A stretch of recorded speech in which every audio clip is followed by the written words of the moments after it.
room service. À côté de chez vous, il y a forcément quelqu'un qui fait le buzz. Vers l'infini et au-delà. Je danse le bille, pas de côté, chemise en or, chaîne qui brille, là. Il se croit dans The Voice, Totem, tout va bien. Je crème des gangs. Ouais, elle est l'OM aussi pendant qu'on est, non? Oui. J'ai compris, il y a IAM en concert ce vendredi au Zénith de Dijon. Et exceptionnellement, on fait un buzz en 2 parties. Ouais, on a eu la chance d'avoir Shuriken en interview. Et comme le mec est bien sympa, on a décidé de vous passer la première partie ce matin et la seconde demain. Bonjour Shuriken. Bonjour. Alors 25 ans après la création d'IAM, je suis... Toujours en vie.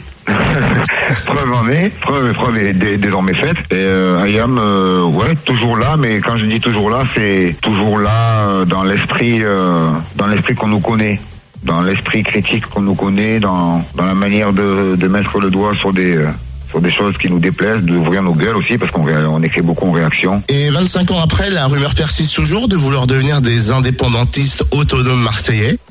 Oula, ça c'est une des multiples définitions qui ont vu le jour au fur et à mesure en 25 ans à partir des initiales du groupe IAM.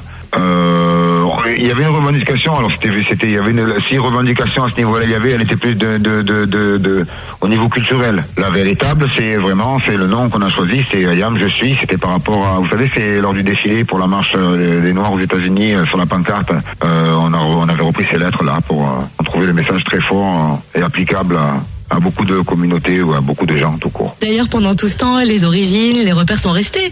Le Japon, l'Égypte, la Chine. Toujours à travers les lectures, toujours à travers les influences. À Marseille, on est une des preuves les plus concrètes actuellement, puisqu'on est complètement dans la lignée de ce type de choix culturel, quoi, de couleurs qu'on aime donner à nos albums, comme on a eu fait pour le micro d'argent. Donc c'est toujours présent, on en parle toujours, on lit toujours, on utilise toujours des références dans nos textes au niveau de ces civilisations-là.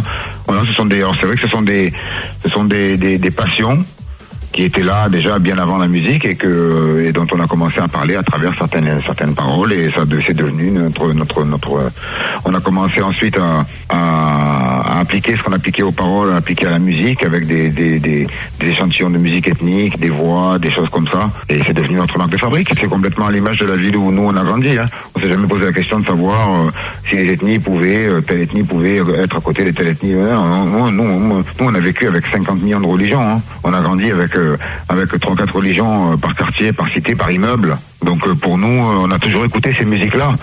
On les a toujours entendues, que ce soit dans les mariages, que ce soit dans les voitures, que ce soit dans les magasins. On a toujours entendu toutes ces musiques-là, toutes ces musiques ethniques qui viennent de tous les horizons. Et jamais un gros mot, jamais un tut ou une tut ou un bip. Ouais, c'est vrai. Mais si tu remontes un petit peu dans la discographie, tu remarqueras que même quand on était jeune, hein. Donc parce que c'est un choix qu'on a dès le départ, étant donné qu'on avait des choses à dire et qu'on voulait être entendu, on trouvait que ce type de vocabulaire-là repoussait. Fermer la porte, quoi. Fermer la porte, n'incitait pas la personne à vouloir écouter la suite. Et si on essaie de faire un peu plus et d'écrire un peu plus, c'est mieux aussi, c'est pas mal. IAM, c'est aussi un peu une histoire de cuisine, celle de Keops, là où tout a commencé, n'est-ce pas? Oui, c'est ça. Beaucoup de choses ont commencé là-bas, parce que c'est vrai que nos premiers concerts, les premières répétitions, on les faisait là-bas. Nos premières cassettes, nos premières mixtapes, on les faisait là-bas.